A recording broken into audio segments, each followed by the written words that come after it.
नमस्कार प्यारे विद्यार्थियों, मैं प्रभु दयाल हंस प्रवक्ता हिंदी एक बार फिर आपके बीच उपस्थित हूँ। इस बार मैं लेकर के आया हूँ कक्षा 12वीं हिंदी की पुस्तक अभिव्यक्ति और माध्यम में से कैसे करें कहानी का नाट्य रूपांतरण। तो सबसे पहले इन पंक्तियों को हम पढ़ते हैं। नारायण प्रसाद बेताब जी की पंक्तियां हैं। न ठेठ हिंदी न खालिस उर्दू, जबान गोया मिली जुली हो, अलग रहे दूध से न मिश्री, डली डली दूध में घुली हो। नारायण प्रसाद बेताब जी जो पारसी थिएटर के मशहूर नाटककार हैं, वे नाटक की भाषा पर अपनी बात करते हैं। वे कहते हैं कि न ठेठ हिंदी हो न ठेठ उर्दू, मिली जुली जबान में नाटक प्रस्तुत किया जाएगा तो आम दर्शक उसे देखने में आनंद महसूस करेगा, उसमें रुचि लेगा। कैसे करें कहानी का नाट्य रूपांतरण। इस पाठ में हम क्या पढ़ेंगे? कहानी और नाटक का संबंध, कैसे बनाएं कहानी को नाटक, और नाट्य रूपांतरण की चुनौतियां क्या हैं।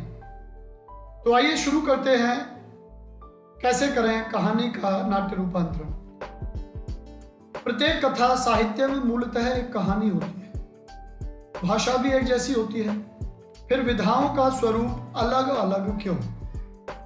वे कौन से तत्व हैं जो इन विधाओं के अलग अलग स्वरूप को निर्धारित करते हैं? क्या विधा बदलने से काव्य प्रभाव और आस्वाद में भी बदलाव आता है? कथा साहित्य कोई भी आप उठाएं, उपन्यास की बात करें, चाहे कहानी की बात करें या नाटक की बात करें, एकांकी की बात करें, तो उन सब में एक कहानी चलती है और भाषा भी लगभग एक जैसी होती है। फिर इनको अलग अलग नाम क्यों दिए गए? ऐसे कौन से तत्व हैं जो इन विधाओं का स्वरूप निर्धारित करते हैं, यह सिद्ध करते हैं कि यह नाटक है, यह एकांकी है, यह कहानी है, यह उपन्यास है। तो इन रूपों को निर्धारित करने वाले तत्वों पर विचार करना अति आवश्यक है। साहित्य की अलग अलग विधाओं का अलग अलग स्वरूप होता है। न केवल उनकी रचना प्रक्रिया अलग होती है, बल्कि उनके तत्व भी अलग होते हैं। भाषा का प्रयोग भी विधा बदल जाने पर परिवर्तित हो जाता है। इसके साथ साथ यह तथ्य भी महत्वपूर्ण है कि साहित्यिक विधाओं का स्वरूप समय और आवश्यकता के अनुसार बदलता रहता है। साहित्यिक विधाओं का स्वरूप, विधाओं में आदान प्रदान की प्रक्रिया चलती रहती है। कहानी का नाटक में रूपांतरण करने के लिए सबसे पहले कहानी और नाटक में वैविध्य, विभिन्नता तथा समानताओं को समझना अति आवश्यक है।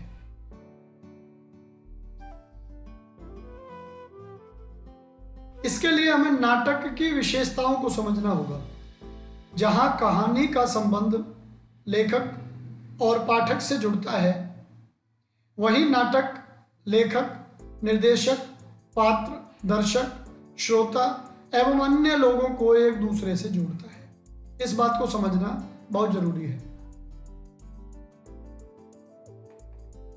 जहां कहानी का संबंध लेखक और पाठक से, तो यहां दो लोगों में परस्पर काम चलता है।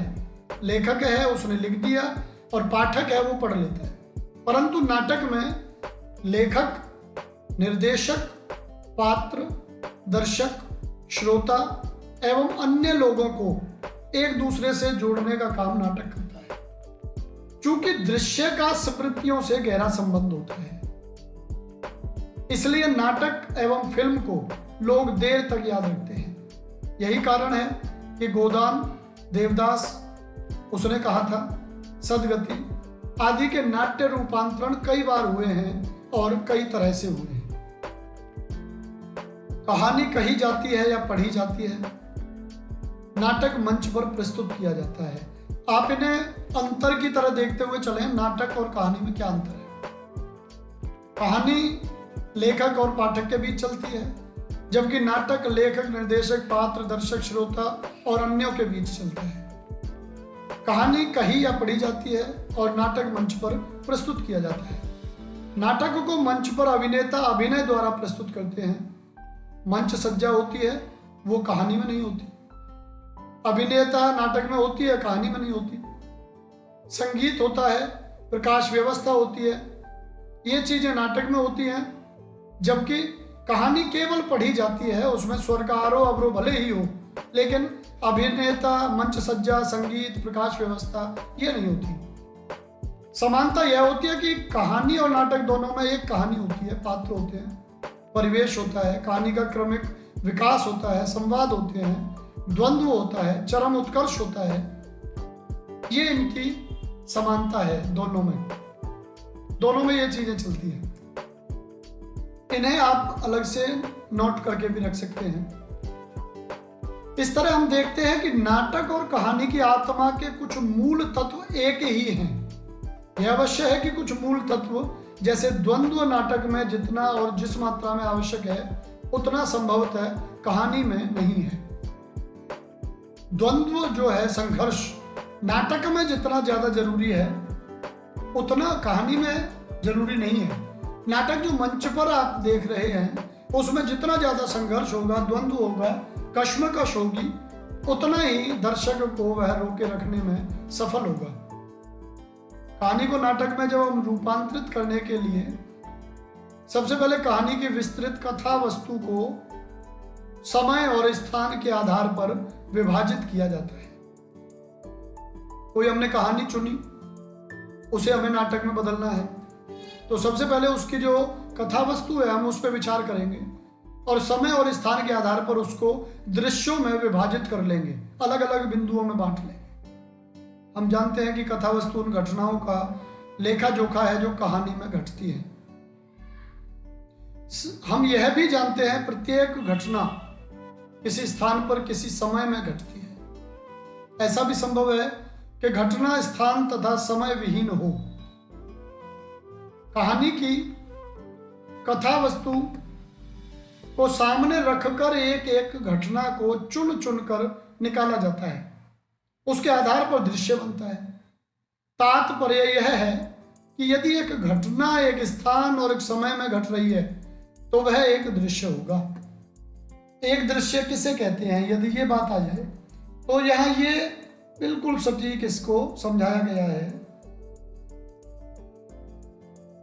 यदि एक घटना एक स्थान और एक समय में घट रही है तो वह एक दृश्य होगा। घटना एक है और उसका स्थान और समय एक है तो वह एक दृश्य में सम्मिलित की जाएगी। ईदगाह कहानी के संदर्भ में देखें, प्रेमचंद जी की बड़ी प्रसिद्ध कहानी है ईदगाह। पहले उसका चित्र भी ऊपर आप देख रहे थे, तो ये ईदगाह का चित्र दिखाया गया है। हामिद और उसके दोस्त ईद के मेले में सम्मिलित हो रहे हैं। तो ईदगाह के संदर्भ में देखें तो इसके आरंभ में लेखक ने मेले को लेकर बच्चों के उतावलेपन और कुतूहल का लंबा मनोवैज्ञानिक चित्रण किया है। कुतूहल, जिज्ञासा, जानने की इच्छा। इसके लिए पहले दृश्य में गांव के उस हिस्से को फोकस कर सकते हैं जहां बच्चे भाग दौड़ कर रहे हैं, तैयार हो रहे हैं, बार बार अपने पैसे गिन रहे हैं और टोली के निकलने की राह देख रहे हैं। पहले दृश्य का अंतिम हिस्सा हामिद और उसकी दादी अमीना पर केंद्रित हो सकता है और उनके संवाद दिए जा सकते हैं। स्थान और समय के आधार पर कहानी का विभाजन करके दृश्यों को लिखा जा सकता है। स्थान और समय के आधार पर यह देखना आवश्यक है कि प्रत्येक दृश्य का कथानक के अनुसार औचित्य हो। प्रत्येक दृश्य यदि कहानी के हिसाब से, कथानक के हिसाब से नहीं चलेगा, उसमें एक तारतम्य नहीं होगा, उसमें एक संतुलन नहीं होगा, तो फिर वह पाठकों को, दर्शकों को प्रभावित नहीं कर सकता। मतलब यह है कि प्रत्येक दृश्य क्या कथानक का हिस्सा है? क्या उसे निकाल दिया जाए तो कथानक और उसके विकास पर कोई फर्क पड़ेगा? ऐसे दृश्य नहीं हो सकते जो अनावश्यक हों। नाटक की गति को बाधित करेंगे और नाटक उबाऊ हो जाएगा। यह भी ध्यान रखना चाहिए कि प्रत्येक दृश्य का कथनानुसार तार्किक विकास हो भी रहा है या नहीं। प्रत्येक दृश्य कथा के अनुसार एक क्रम से विकसित होता हुआ चलना चाहिए। यह सुनिश्चित करने के लिए दृश्य विशेष के उद्देश्य और उसकी संरचना पर विचार अति आवश्यक है। प्रत्येक दृश्य एक बिंदु से प्रारंभ होता है, कथानुसार अपनी आवश्यकताएं पूरी करता है और उसका ऐसा अंत होता है जो उसे अगले दृश्य से जोड़ता है। इसलिए दृश्य का पूरा विवरण तैयार किया जाना चाहिए। एक दृश्य दूसरे दृश्य से जुड़ने में एक विशेष जिज्ञासा उत्पन्न करे, एक कुतूहल उत्पन्न करे, ताकि एक दृश्य समाप्त हो तो दूसरे दृश्य की भूमिका बन जाए। इसलिए दृश्य का विवरण तैयार होगा तो निसंदेह वह एक तार्किक विकास को प्राप्त करेगा। कहीं ऐसा ना हो दृश्य में कोई आवश्यक जानकारी छूट जाए या उसका क्रम बिगड़ जाए। इस प्रकार हम देखते हैं कि नाटक में ही नहीं, नाटक के प्रत्येक दृश्य में प्रारंभ, मध्य और अंत होता है। दृश्य कई काम एक साथ करता है। एक ओर वह कथानक को आगे बढ़ाता है तो दूसरी ओर पात्रों और परिवेश को संवादों के माध्यम से स्थापित करता है। इसके साथ साथ दृश्य अगले दृश्य की भूमिका भी तैयार करता है। ऐसा हो सकता है कि कुछ ऐसे दृश्य बनते हों जिनमें लेखक ने केवल विवरण दिया हो, उसमें कोई संवाद ना हो। ऐसे दृश्यों का भी पूरा खाका तैयार कर लेना चाहिए। यह अवश्य देखना चाहिए कि जानकारियां, सूचनाएं और घटनाएं दोहराई ना गई हो। यह महत्वपूर्ण बात है। कहानी में यह संभव नहीं है कि किसी में विवरण नहीं दिया गया है, ना कोई संवाद है, बस दृश्य दृश्य चलता हो। ऐसा कहानी में संभव नहीं है। यह नाटक की अपनी एक विशेषता है। लेकिन जहां ऐसे दृश्यों का निर्माण करना है वहां भी हमें ये पूरा ध्यान रखना है कि वे दृश्य व्यवस्थित हों, उनमें जानकारियां, सूचनाएं, घटनाएं दोहराई ना गई हो। दृश्य निर्धारित करने के बाद दृश्यों और मूल कहानी को पढ़ने से यह अनुमान लग सकता है कि मूल कहानी में ऐसा क्या है जो दृश्यों में नहीं आया है। लेखक द्वारा परिवेश का विवरण या परिस्थितियों पर टिप्पणियां प्रायः दृश्यों में नहीं ढल पाती।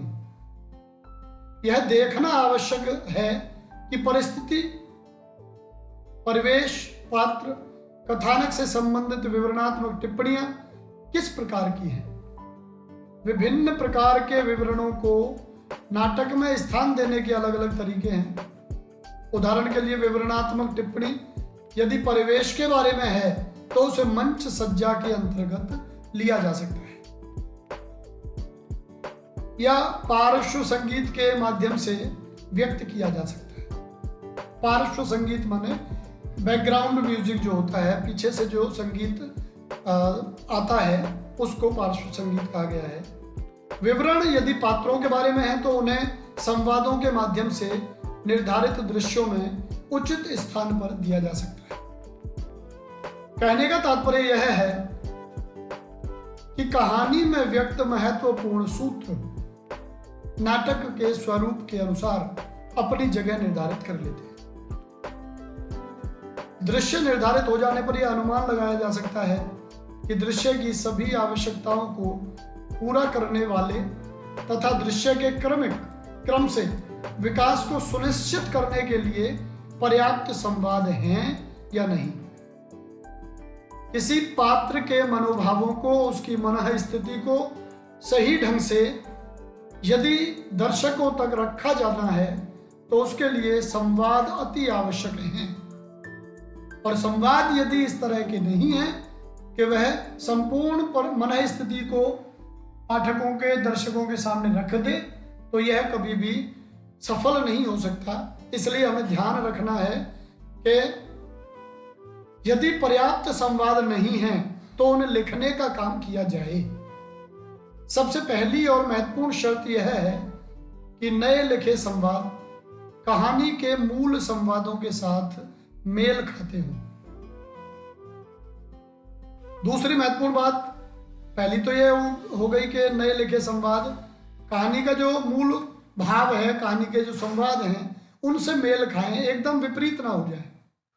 और दूसरी बात कि उनके लिखे जाने का 100% औचित्य हो, अनावश्यक संवादों की आवश्यकता नहीं है।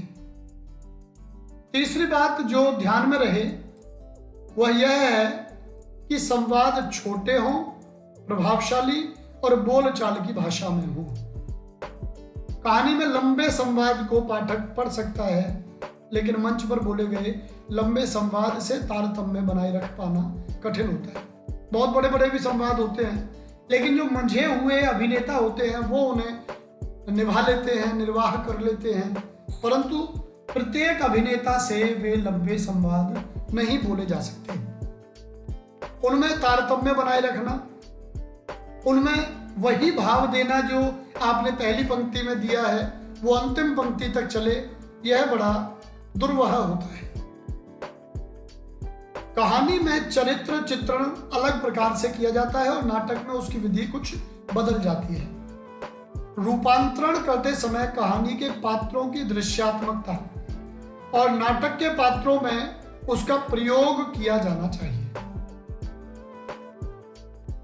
उदाहरण के लिए प्रेमचंद ने ईदगाह में मेले में जाते हामिद के कपड़ों का जिक्र नहीं किया है और न ही अन्य लड़कों के बारे में कुछ लिखा है, परंतु कहानी से अनुमान लगाया जा सकता है कि हामिद क्योंकि गरीब घर से है तो नंगे पैर होगा, उसके कुर्ते में पैबंद लगे होंगे, जबकि अन्य लड़के जो हैं उनके कपड़े हामिद की तुलना में अच्छे होंगे, उनकी आर्थिक स्थिति के सूचक होंगे। संवाद को नाटक में प्रभावशाली बनाने का अगला तरीका अभिनय है, जो प्रायः निर्देशक का काम है। ये जो इससे पहले जो बात बताई गई है ये एक बार दोबारा समझ लें। पात्रों की दृश्यात्मकता और नाटक के पात्रों में, कहानी में जो पात्र हैं आमतौर पे सारी चीजें कहानी में नहीं बताई जाती हैं। वो कैसा है, कपड़े किस तरह के पहन रखे हैं, चाल कैसी है, बाल कैसे हैं, परंतु जब नाटक तैयार किया जाता है तो हमें उस कहानी से संकेत लेते हुए या अपनी कल्पनाशीलता का उपयोग करते हुए पात्रों के हाव भाव, कपड़े, चाल चलन, उनके बारे में हमें निर्देश देना होता है। निर्देशक को यह ध्यान रखे उसका जब अभिनय होगा तो इन चीजों की साज सज्जा पे विशेष ध्यान रखना होता है। तो अगला तरीका है अभिनय, जो नाटक को प्रभावशाली बनाता है और यह काम निर्देशक का होता है, डायरेक्टर। पर लेखक भी इस ओर संकेत कर सकता है। नाटक में जब लेखक इस तरह के संकेत करता है तो वह उन संकेतों को कोष्ठक में दे देता है। पात्र की भाव भंगिमाओं और उसके तौर तरीकों से प्रभाव उत्पन्न किया जाता है। कहानी के लंबे संवादों को छोटा करके उन्हें अधिक नाटकीय बनाया जा सकता है। स्थानीय रंग में संवादों को रंग कर चरित्र चित्रण को परिमार्जित किया जाता है। स्थानीय रंग में जिस जगह के, जिस स्थान के वो पात्र दिखाए गए हैं तो वहां कैसे कपड़े पहने जाते हैं, कैसी भाषा बोली जाती है, कैसी चाल ढाल, रंग रूप, हाव भाव कैसे होते हैं, उनको नाटक में दिखा करके नाटक को अत्यधिक प्रभावशाली बनाया जा सकता है। ध्वनि और प्रकाश भी चरित्र चित्रण करने तथा संवेदनात्मक प्रभाव उत्पन्न करने में कारगर सिद्ध हो सकते हैं। प्रायः निर्देशक ही इस संबंध में निर्णय लेते हैं, पर लेखकों के सुझाव सदा स्वागत योग्य होते हैं। बहुत बार तो ऐसा होता है लेखक ने जो लिख दिया, अब यहाँ एक उदाहरण हम देना चाहेंगे। एक कहानी लिखी फणीश्वर नाथ रेणु जी ने, तीसरी कसम। अब उस तीसरी कसम को जब फिल्म में परिवर्तित किया गया तो कितनी ही सारी चीजें कहानी में नहीं थी, फिल्म में रखी गई, और कितनी ही सारी चीजें कहानी में थी लेकिन फिल्म में नहीं थी। जब भी नाटक या फिल्म का निर्माण किया जाता है किसी कहानी के आधार पर, तो यह पूरी तरह से निर्देशक के नियंत्रण में होता है कि कहानी से कौन सी चीज ली जाए और कौन सी चीज हटा दी जाए। लेखक को यदि इन संभावनाओं की जानकारी है तो उसके अंदर आत्मविश्वास पैदा होता है और रूपांतरण का कार्य संतोषजनक होता है। रूपांतरण में एक समस्या पात्रों के मनोभावों को कहानीकार द्वारा विवरण के रूप में व्यक्त प्रसंगों या मानसिक द्वंद्व के दृश्यों की नाटकीय प्रस्तुति में आ सकती है। जब हम रूपांतरण करेंगे तो पात्रों के मनोभाव कहानीकार ने जिस तरह से व्यक्त किए हैं उसी तरह से क्या नाटक में वो व्यक्त हो सकते हैं या उन्हें व्यक्त करने में क्या क्या दिक्कतें आती हैं, ये चीजें रूपांतरण जो लेखक कर रहा है उसे ये चीजें दिक्कत पैदा करती है। उदाहरण के लिए देखिए, ईदगाह का वह हिस्सा जहां हामिद इस द्वंद्व में है कि क्या क्या खरीदे, या जहां वह यह सोचता है कि अम्मा का हाथ जल जाता है, उसका रूपांतरण कठिन है। रूपांतरण में इस तरह के विवरण प्रस्तुत करने के लिए स्वगत कथनों का प्रयोग किया जाता है। स्वगत कथन क्या होता है कि कोई पात्र दिखा दिया और वो अपने से ही वार्तालाप कर रहा है, वह बोलता है, लेकिन कोई दूसरा पात्र नहीं है जिसे ये लगे कि इसका संवाद इस पात्र से चल रहा है। जब कोई पात्र अपने आप से वार्तालाप करता है तो उसे स्वगत कथन कहा जाता है, जिसमें लेखक मंच के कोने में जाकर अपने आप से यह संवाद बोलता है। लेकिन आजकल वॉइस ओवर अर्थात ऐसी ध्वनि जो दर्शकों को सुनाई देती है पर पात्र नहीं बोलता के माध्यम से संभव है। आजकल वॉइस ओवर चल रहा है, पात्र सोचता रहेगा और पीछे से माइक से आवाज आती रहेगी। ये वॉइस ओवर है जिसमें पात्र खुद नहीं बोलता, लेकिन ये एहसास करा दिया जाता है कि पात्र यह बात सोच रहा है। अम्मा वाले अंश के लिए फ्लैशबैक शैली का उपयोग किया जा सकता है। फ्लैशबैक क्या है? घटना कहीं चल रही है लेकिन एक दृश्य दिखा दिया जाता है कि अम्मा रोटी सेक रही है और उसके हाथ जलते हैं, उसके पास चिमटा नहीं है। तो यह जो दृश्य है ये हामिद के दिमाग में चल रहा है, उसे भी दिखा करके दृश्य को प्रभावशाली बनाया जा सकता है। अम्मा वाले अंश के लिए फ्लैशबैक का प्रयोग करके उस दृश्य को बहुत महत्वपूर्ण बनाया जा सकता है। इसी प्रकार हामिद की ललचाई आंखों, होठों पर जीभ फेरते और बाद में भारी कदमों से दुकान से दूर जाने का दृश्य बनाया जा सकता है। कहानी का नाट्य रूपांतरण करने से पहले यह जानकारी होना आवश्यक है कि वर्तमान रंगमंच में क्या क्या संभावनाएं हैं। यह तभी संभव है जब अच्छे नाटक देखे जाएं। इसलिए रूपांतरण का पहला पाठ यही हो सकता है कि अच्छी नाट्य प्रस्तुतियां देखी जाए। तो प्यारे विद्यार्थियों, हम ये जो देख रहे थे कहानी और नाटक में अंतर, उनमें समानताएं, कहानी को जब नाटक में रूपांतरित करेंगे तो कौन कौन सी समस्याएं आएंगी। इसके साथ ही कुछ प्रसिद्ध कहानियां यहां दे रखी हैं जिनका सफलतापूर्वक नाट्य रूपांतरण हुआ। चीफ की दावत भीष्म साहनी जी की कहानी है। तोबा टेक सिंह मंटो, सादत हसन मंटो की कहानी है। डिप्टी कलेक्टरी अमरकांत, दुविधा विजयदान देथा। ये जो दुविधा विजयदान देथा जी की जो कहानी है, इस पर पहेली नाम से फिल्म भी बन चुकी है और विजयदान देथा जिन्हें विज्जी कहा जाता है, इनकी कहानियों पर बड़े सफल नाटक और फिल्में बनी हैं। कफन प्रेमचंद जी की कहानी है। बड़े भाई साहब, मोटेराम शास्त्री, ईदगाह, ये प्रेमचंद जी की कहानियां हैं। रुपया तुम्हें खा गया, भगवती चरण वर्मा। उदय प्रकाश जी की भी कई कहानियां हैं। वारेन हेस्टिंग्स का सांड और अंत में प्रार्थना, मोहनदास। मोहनदास पर उदय प्रकाश जी को साहित्य अकादमी पुरस्कार भी मिला। धूप का टुकड़ा, 1.5 इंच ऊपर, वीकेंड, ये 3 एकांत नाम से प्रकाशित ये जो कहानी है ये निर्मल वर्मा जी की, और इस पर भी बहुत लोकप्रिय नाटक तैयार हुए हैं। गतिविधि के रूप में परिवेश या परिस्थितियों पर इस पाठ में की गई टिप्पणी को आप नाटक में कैसे शामिल करेंगे, ये आपको काम दिया गया है। आप देखें, परिवेश या परिस्थितियां अलग अलग तरह की हैं, तो पाठ में जो टिप्पणी दी गई हैं उनसे आप यह पता लगाइए या लिखिए कि उन्हें किसी विशेष परिस्थिति या परिवेश को आप नाटक में किस प्रकार शामिल कर सकते हैं। क्या कहानी में ऐसे कुछ और भी तत्व हो सकते हैं जिनको नाटक में ढालना मुश्किल होता है? सहपाठियों एवं शिक्षकों की मदद से ऐसे तत्वों पर विचार करें। तो ये कई सारी चीजें हमने देखी। पाठ से संवाद में कहानी और नाटक में क्या क्या समानताएं होती है, ये प्रश्न महत्वपूर्ण प्रश्न है।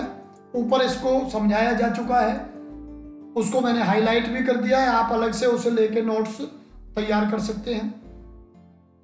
स्थान और समय को ध्यान में रखते हुए दोपहर का भोजन कहानी को विभिन्न दृश्यों में विभाजित करें। किसी एक दृश्य का संवाद भी लिखें। दोपहर का भोजन अमरकांत जी की कहानी है तो उसे पढ़ें और समय स्थान को ध्यान में रखते हुए उसके दृश्य अलग अलग दृश्य बनाने का प्रयास करें। कहानी के नाट्य रूपांतरण में संवादों का विशेष महत्व है। नीचे ईदगाह कहानी से संबंधित कुछ चित्र दिए जा रहे हैं, इन्हें देखकर संवाद लिखिए। ईदगाह कहानी जो मुंशी प्रेमचंद जी ने लिखी है तो उसके कुछ चित्र हैं। ये हामिद और उसके दोस्त ईद को लेकर वार्तालाप कर रहे हैं, वही दृश्य यहाँ चल रहा है। हामिद खुशी खुशी घर आता है कि ईद के दिन मेला देखने वो लोग जाएंगे, अपनी दादी से बात करता है। दादी उसे समझाने का प्रयास करती है कि उनके घर की स्थिति अलग है, दूसरे बच्चों के घर की स्थिति अलग है। जब हामिद ईदगाह जाने के लिए तैयार होता है तो दादी उसके लिए एक पाजामा, नया पाजामा सिल के देती है, एक चवन्नी भी उसे देती है। और वे ईदगाह जाते हुए रास्ते में हामिद और उसके दोस्त बहुत सारी चीज़ें देखते हैं। मेले में जाते हैं और मेले में से नमाज पढ़ने के बाद जब मेले में जाते हैं तो वहाँ से हामिद अपनी दादी के लिए क्या चीज़ें खरीदता है, इस पे विचार किया गया है। हर एक बच्चा जिनके पास ज़्यादा पैसे हैं वो अलग अलग तरह के खिलौने खरीदते हैं। हामिद उन्हें खिलौने खरीदते हुए देखता है। वह सोचता है कि वह इस पैसे के कौन से खिलौने खरीदे। बाद में उसे ध्यान आता है कि उसकी दादी जब रोटी बनाती है तो उसके हाथ जल जाते हैं रोटी बनाते समय। उसके पास यदि चिमटा होता तो उसके हाथ नहीं जलते। हामिद खिलौने छोड़ करके एक चिमटा खरीद लेता है और बाकी सारे दोस्त मजाक करते हैं, उसके चिमटे को देख के हंसते हैं। लेकिन हामिद उन्हें बताता है कि चिमटा बहुत महत्वपूर्ण है, वह उनके सारे खिलौनों को अपनी ताकत से तोड़ फोड़ सकता है। वह बताता है कि तुम्हारे खिलौने थोड़ी देर में टूट जाएंगे लेकिन मेरा यह चिमटा तुम्हारे खिलौनों से नहीं टूटेगा। और वह दादी को जब चिमटा आकर के देता है तो दादी अति प्रसन्न महसूस करती है, उसे अपने हामिद पर बड़ा गर्व होता है। तो प्यारे विद्यार्थियों, ये ईदगाह नाम से कहानी जो मुंशी प्रेमचंद जी ने लिखी है बड़ी अच्छी और बड़ी प्रसिद्ध कहानी है। मैं उम्मीद करूंगा कि आप इस कहानी को एक बार पढ़ें और इन दृश्यों को देखते हुए उनके संवाद लिखें। तो आज इतना ही हम पढ़ रहे थे कहानी का नाट्य रूपांतरण कैसे करें। अति शीघ्र अभिव्यक्ति और माध्यम के किसी एक और पाठ को लेकर हम आपके बीच उपस्थित होंगे। तब तक के लिए हम आप सभी का आभार व्यक्त करते हैं। आप सभी को हार्दिक नमस्कार।